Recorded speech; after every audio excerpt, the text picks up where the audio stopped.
मठ अपने क्षेत्र में हो, मठ के महंत आदि राजी ना हो तो भगवान के मंदिर, भगवती के मंदिर, नहीं तो बट के वृक्ष कोई बाग ही ले लीजिए। मठ मंदिर हमारे धार्मिक आध्यात्मिक दुर्ग हैं। किसी राजा के दुर्ग पर, किले पर अगर कोई विधर्मी शासन कब्जा कर ले उसको, तो राजा मारा जाता। दुर्ग पर, किले पर कब्जा कोई कर ले तो हमारे मठ मंदिर भी सेकुलर शासन तंत्र में, सेकुलर शासन तंत्र के अधीन हो गए। मठ मंदिर भी सेकुलर शासन तंत्र के अधीन, जबकि सेकुलर शासन तंत्र कोई अधिकार नहीं है कि धार्मिक आध्यात्मिक दुर्ग पर कब्जा करे, लेकिन आजकल है। ऐसी स्थिति में किसी मंदिर को, नहीं तो एक बट वृक्ष को ही, एक पीपल को ही लेकर कहीं गोष्ठी प्रारंभ करें, किसी के अहित में या संघर्ष की दृष्टि से नहीं, पहले रचनात्मक कार्य को लेकर अपने क्षेत्र की समस्या की सूची बनावें। और उसमें मैंने एक उदाहरण दिया, एक हिंदू परिवार से अगर कोई उदार मानवता के पक्षधर मुसलमान का परिवार भी शामिल होता है, लेकिन पहले एक हिंदू परिवार से औसतन 1 रुपया 1 घंटा निकले अपने क्षेत्र के लिए। अगर हम कहें कि वो रुपया मुझे दीजिए तो भ्रम होगा।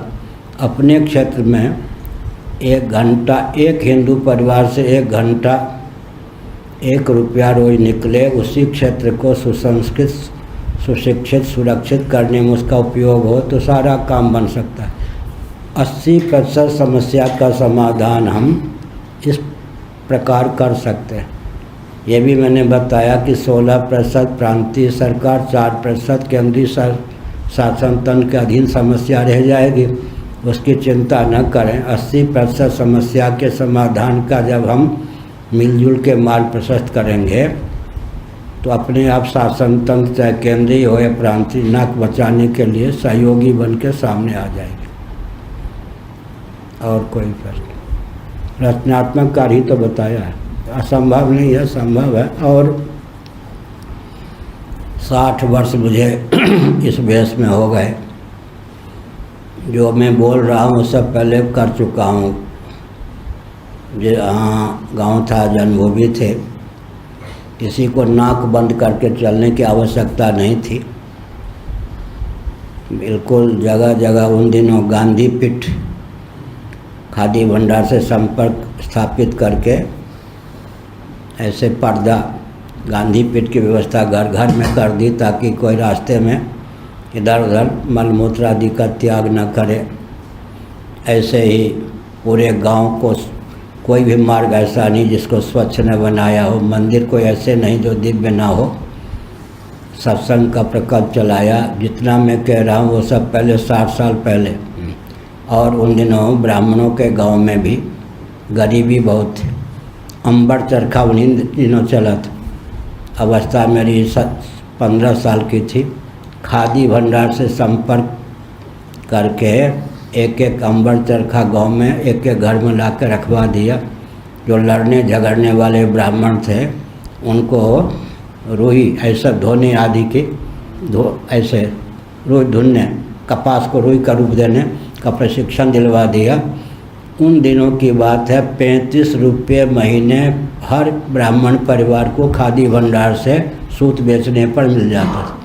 उन दिनों 35 रुपये बहुत होते थे। 63 साल पहले पूरे गांव को स्वावलंबी है। पूरे गांव में कहीं कोई मलमूत्र इधर उधर नहीं।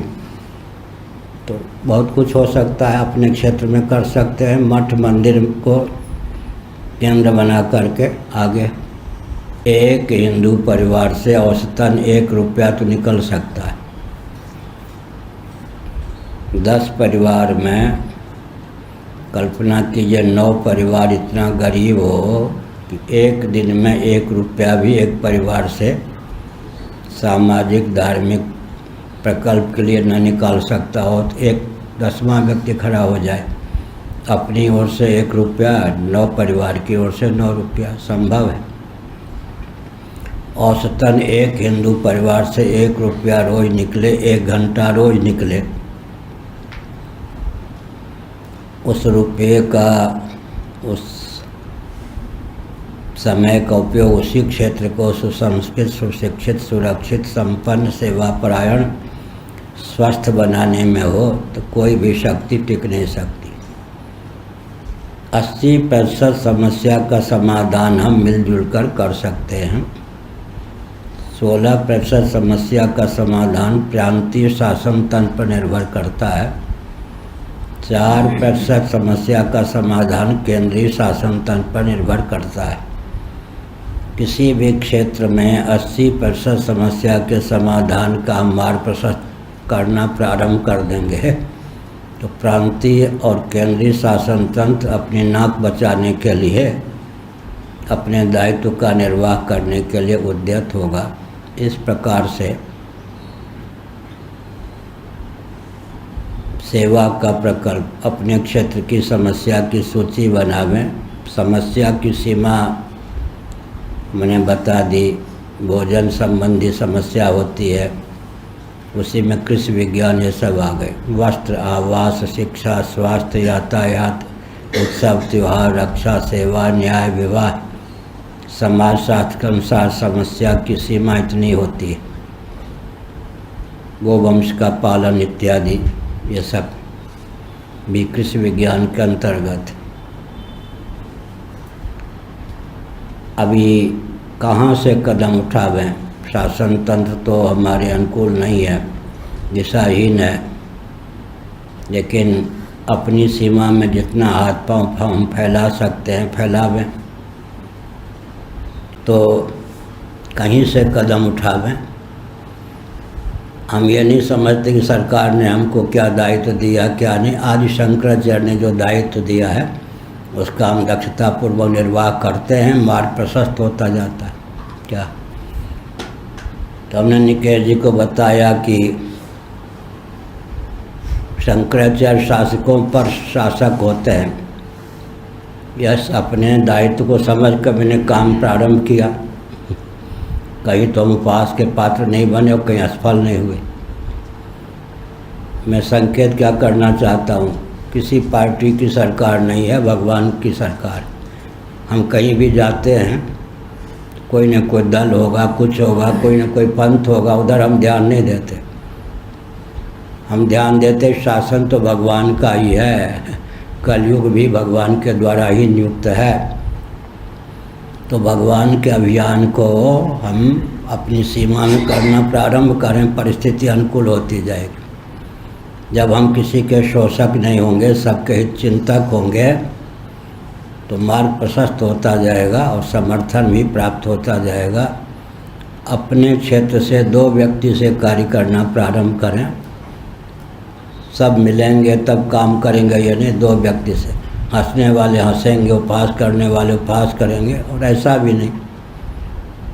लोग समझ लेंगे कि किसी पीठ से जुड़े हुए हैं, उपहास भी नहीं करते।